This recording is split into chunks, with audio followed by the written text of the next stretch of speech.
to their communities and maintain this rock-solid commitment to joint action at NCPA. So those of you who have some experience with that, tell about both sides of that equation.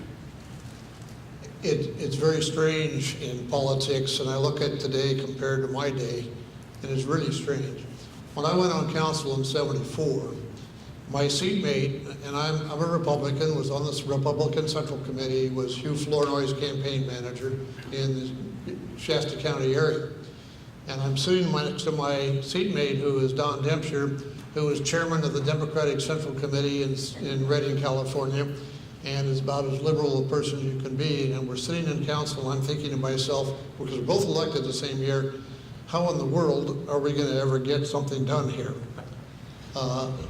Needless to say, because city council in Redding at that time was not partisan. In fact, my mother came from Medford, Oregon, which is about as partisan as you get for the county commissioners. It's either 2 Republicans and 1 Democrat, or 2 Democrats, 1 Republican, and so that's how the vote goes. She comes to my inauguration party after my election, and I've got as many Democratic people in my house than I have Republicans, and she was about ready to leave. But it was interesting because I could come back, and I was appointed in '74 as the representative my first year on, because my mayor, who had been there before, heard that there was a nuclear issue coming to NCPA from the Lodi representative on the Stanislaus nuclear plant, and he didn't want anything to do with nuclear. So you're it, Arch, you get to go. So I went to my first meeting in Gray Eagle at the Mohawk Hotel, which probably isn't there anymore, I've been up for a while, which is a ramshackle, closed-down hotel, and the restaurant and a little log cabin bar next door where you went for your libation before you came back for lunch. But these issues came out. But I found, in working with Don and the council and the staff we had, that we could basically go back to council with whatever recommendation the group of, and my elected group was my city finance director, my city attorney, my city elect director, and me. And we were the traveling electric show, because every meeting we went to, of course, was in a different city, and we were 4 hours by road just about anywhere we went. And so I got my education on the electric industry in this automobile going to and coming from NCPA meetings. But I found we had a situation where our council was so trustworthy of us that we could basically do almost what we needed. And as a sidelight with Don on Racefield, we were at an NCPA meeting. Don comes to the meeting and says, I have a chance to bid on a geothermal lease next Wednesday. This is on a Thursday meeting. Well, NCPA, of course, can't function that quickly because everyone's got to go back and get approval. And so my group looked at me and we talked and we said, Don, we'll call you Monday. And Monday I called Don and said, Don, we're ready to go. I'm taking it to council tomorrow night. Tuesday night, council said yes. Wednesday we had a JPA and made a bid.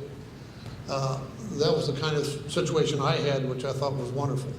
And I know others have not had that luck, but we worked it that way. And so my council was very smooth. And for my 12 years, we basically, I got the council to approve the buying in of the Palo Verde nuclear power plant, which was shut down by an election of citizens who didn't like it. But I figured they're very smart citizens because not only did they shoot that down, they re-elected me. So I guess that was okay. That's my experience. Well, I would say that on the NCPA commission, virtually every commissioner, I believe, had the agency's interests at heart in nearly every vote, which is different than when you're at home and on city council, is that the best for a city or not? You know, we did look out for the best interests of the agency itself. The only time I remember that the Palo Alto City Council directed me on how to vote was following the fish kill, when we had the council rooms packed for more than one night on the issues. Otherwise, the council, I think, for me and I assume most others, trusts their commissioner to the agency, working generally with the UD, to make the right decisions. And they believe you do it. And then on the commission, we all worked very hand in hand to find the best mutual solution for the whole agency.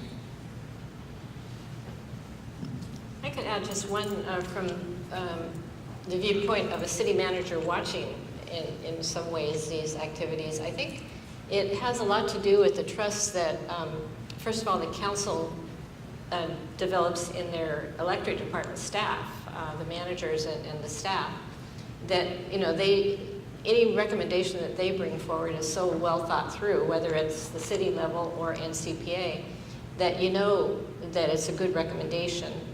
And then there's the trust in NCPA itself, which has such a great reputation of working together with all these other entities in Northern California. So it's the information the council has, and even if they don't particularly like the council member that is bringing forward NCPA's recommendation, they trust in the whole process that's been developed as far as getting the information out, reviewing things, and so on, that I can't think of actually any project where we had anything except a unanimous vote where it had to do with NCPA.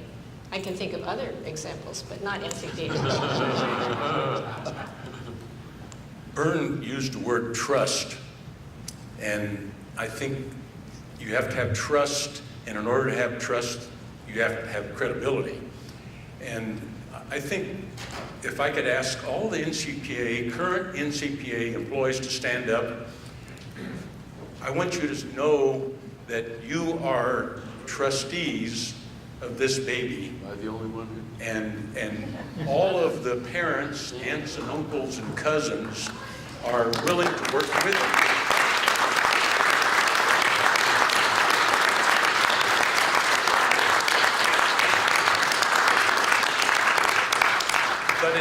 But in order to maintain trust, we really have to work together.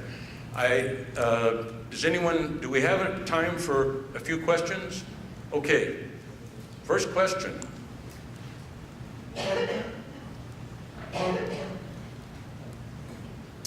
Does the panel have a question of each other? Did a hell of a job, didn't we? Yes. I'll ask the question I wanted to ask earlier. Do any of you think that you can give us comfort that if California ever has to go up against Berkshire Hathaway, that California will be able to keep the investments, that what I think ultimately become the stranded investments, that it is made under the orders of the state of California, and continue to use them, and we win the California versus Berkshire fight? Any of you think there's any comfort that we win that? Do you understand my question? Why didn't you ask it earlier? He took the microphone away from me. I wanted to ask it to the guy who said, laid out the question in exact detail and then refused to answer it. He's still here. Apologies for just convicting you, but Let me you did lay out the question. Let me split the question and make it even tougher. One of the largest utilities is both the gas and electric. Is it conceivable that one of those independent utilities might be sacrificed to Berkshire Hathaway or someone else? So that's the, is a Berkshire Hathaway or the equivalent a part of the California future? I don't know what it is. So I would Have to ask read. back, why is it Berkshire Hathaway? I mean, what about just our own legislation? Isn't that having an impact even on, like we say, in California, the new coal is gas. And so we have here at NCPA gas-fired resources. I mean, why is, you know, the bogey out there Berkshire Hathaway as opposed to even what we propon upon ourselves through our legislation? So I'll try to answer that, at least from my perspective. You know, Berkshire's got significant investments in Nevada coal plants, dirty plants. They got significant investments. They're one of the single largest economic interests we could ever face. Are they bigger than California? No, probably not. they've got an economic interest in making sure that those plants run. And they've got an economic interest in making their transmission usable and viable. So if that is their economic interest in ensuring that they turn a profit, how do we ever know that if we cut this deal with regionalizations, that we can have comfort that we might actually win the wrestling match that says, no, we're not going to shutter LEC, the cleanest plants in the country, so that a bunch of cheaper, dirty plants can run in the rest of our new region. I can't lay it out, I don't think, any more clearer. So it's not really an answerable question. But I do That's why he think, didn't answer. but I do think you have some really smart people here at NCPA who are going to look at the issues as they start coming up and start planning in advance, you know, to prevent that sort of takeover in a sense. I think you have to have confidence in home rule and your ability to control your own destiny and fight for it and get your ratepayers, get a lot of ratepayers that can get involved with the necessary. I mean, Berkshire, they got a lot of money, but that's all, really. They don't have a lot of liquor supply. You got your customers. Someone in the back of the room said we didn't have time for more questions, but I think Randy just overruled that person in the back of the room. Yeah. So, thank you all for being here, and thank you for all of your service for NCPA over the years. So, if you were here for the previous panel, Ralph Kavanaugh, NRDC, had a copy of our annual report from 25 years ago. And in that annual report, it outlined a number of thoughts as to what NCPA and the energy market would look like 25 years later. And he had that today. So this year, I get to write the annual report.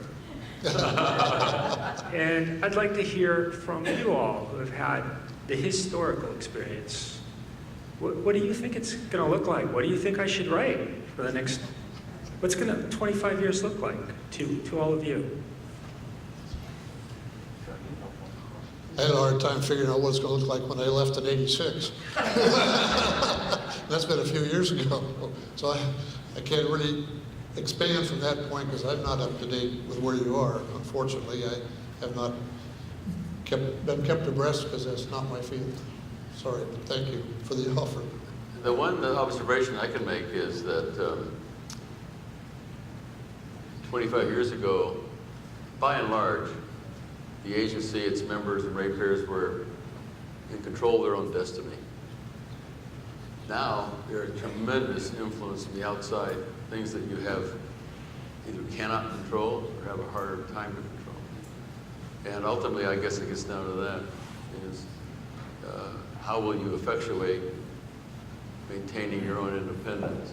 And personally, I can't think of a better idea than working together continually and expanding your goals. And like Jennifer said, it looks good for you. So don't give up. Don't be disheartened. Be tough. Be committed. Stay cohesive. Get the job done. So can I just say very quickly, I think for those of us who have worked in the cities, we still really identify with our communities and our customers. But I think Peter Layden this morning talked a lot about the globalization of the economy and the global transformations that are happening around us. And I frankly think that has to be taken into consideration here as we look 25 years hence. We won't look the same. And it's the acceleration of the changes are just so dramatic. We are going to look different. Actually, Randy, I don't know. You'll have to figure out what we're going to look like because I don't really know what that is. But I do think it's going to be a different economy. It's going to be a different world.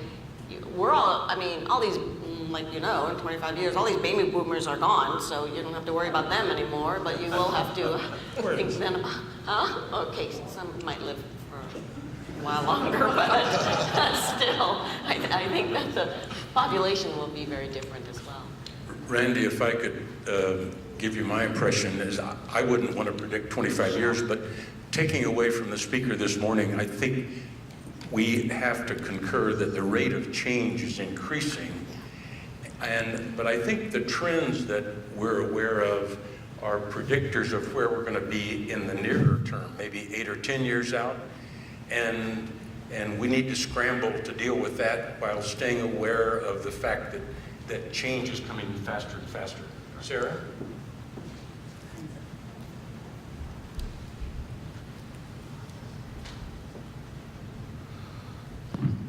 There we go.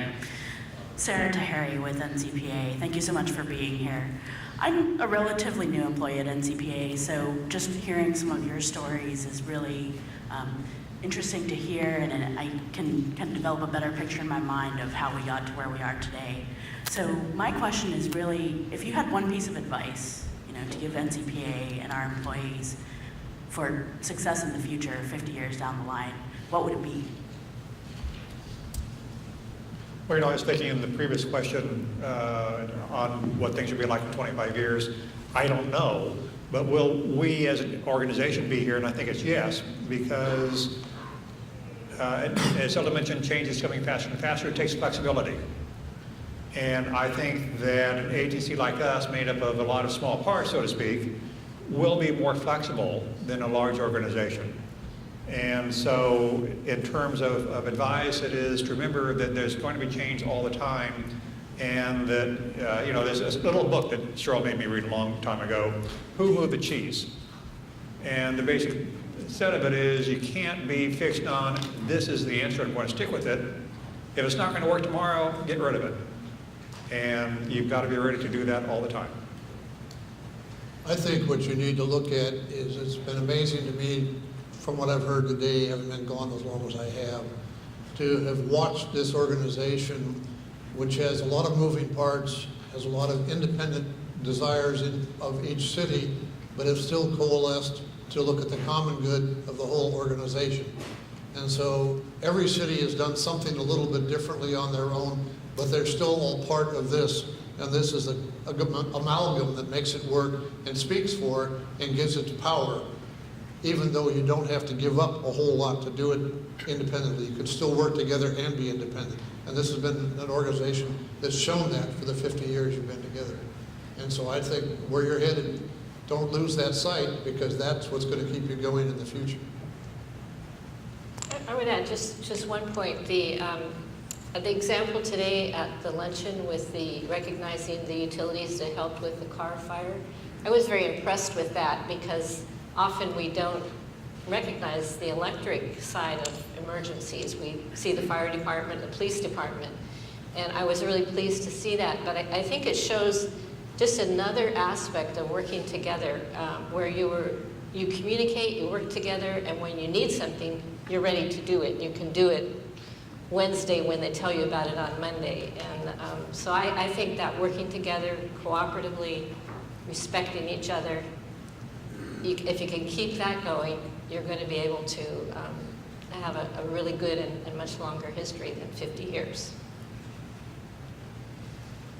Before turning it over to Randy for closing remarks, I forgot in my opening comment to say how much I appreciate the invitation to be a part of this panel. I've enjoyed very much hearing the reflections, and finally, 50 years later, meeting Arch Pugh.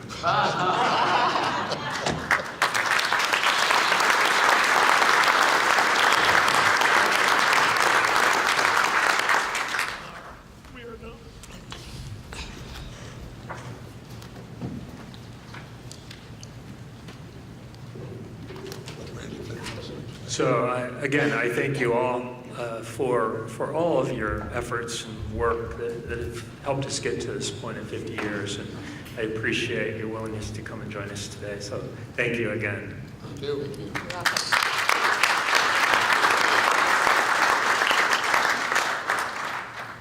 All right, let's see if I can get this off. There we go. So a couple things, a little bit of housekeeping, but also really a thank you to all of you that have stuck around through the day, listened to various speakers, and gained some insight, I hope, on a number of activities and issues. I'm still waiting for my drink because that was a tough panel I was on. To help us continue to improve upon our conference program, which to my staff, I don't think we can do it, don't try, but we ask you to take a moment and provide a brief evaluation. You should all have that in your packet, and please make sure you turn that in at the registration desk. It really does assist us in trying to determine where we can make improvements. Before you go, I have a couple announcements regarding the evening's activities. We do have a video to show as well. But tonight's activities, the festivities, start with a reception at 6:30 to 7:30 in the Regency foyer and terrace. During the reception, there will be a balloon fundraiser to support victims of the Carr Fire. We continue trying to raise some funds that we will turn over to the city of Reading. And so there's a thing with some lucky prizes that you will see this evening. Also, the 50th anniversary gala dinner begins at 7:30 in the Regency Grand Ballroom, followed by some entertainment and a casino night. And we do have the exhibit open throughout the evening. Please, please, please, if you haven't yet, or even if you haven't, you didn't have much time, get back in there and take a look at all of the rich history of this organization and some of the artifacts that are in there and some of the fun things that my staff have put together. They've really put a lot of effort into that, and I thank them for that. And remember, tomorrow morning we have Jim Morris. He's the former Major League Baseball pitcher and the subject of the film The Rookie, featuring Dennis Quaid. Dennis Quaid will not be here with him, but he will be here to share some of that story and just reflect upon some of his history. So I think we have a video. Yes, John, ready to go? All right, we're going to turn it over to John. Whenever we went to Ukiah or Healdsburg or those areas, we make sure we came back fully loaded. One trip I really remember, those that remember Earl Murphy, and maybe there aren't many, but Earl was our city attorney in Reading. Earl was about 5'6" and about 290 pounds, just a nice big round ball. And I had a 912E Porsche that I was driving with Earl that day. And we decided to make a wine tour on our way home from Ukiah.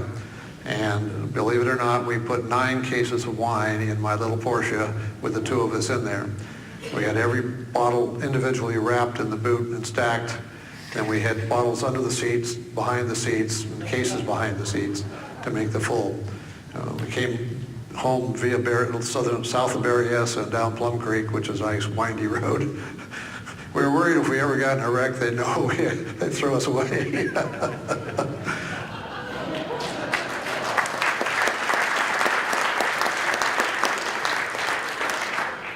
I think the story is we work hard, but we can really have a good time sometimes. and we can do that together. So thank you again. I appreciate everyone here, and let's enjoy this evening. Bye.